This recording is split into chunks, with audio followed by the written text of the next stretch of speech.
I'm going to talk about this magnificent aerial shot of Puget Sound Naval Shipyard from the National Archives. Taken on June 24th, 1945, it has some interesting stories to tell. The shipyard is located in the town of Bremerton in Washington state and is the furthest north of the main West Coast naval shipyards. There are 3 victims of kamikaze strikes in the dry docks. In dry dock number 2 is the Colorado-class battleship Maryland. She had been hit off Okinawa on turret number 3 for the loss of 10 men. This picture shows her at the yard after completion of the repairs. In dry dock number 4 is the veteran aircraft carrier USS Enterprise.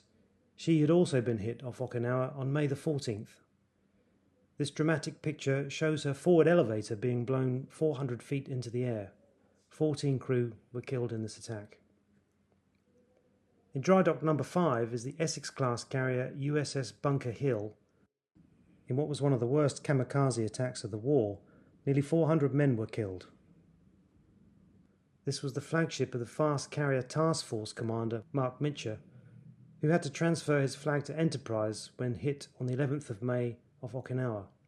This picture, taken earlier in June, shows the work of removing the twisted beams of the flight deck.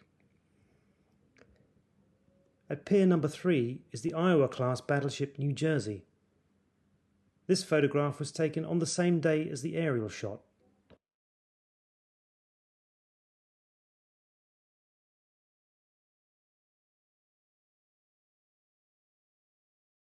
At Pier number 5 is the New Orleans-class heavy cruiser Minneapolis, having her gun barrels repaired.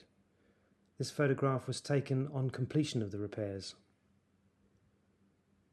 One last hidden gem away up on the supply pier is the escort carrier Commencement Bay, lead ship of her class.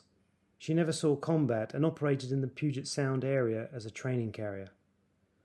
Well, I hope you found that interesting. Give me the thumbs up if you did, and let me know in the comments if you have anything to add. Don't forget to subscribe to catch my other videos. You can also support this channel by paying a visit to my online store. The link is in the description.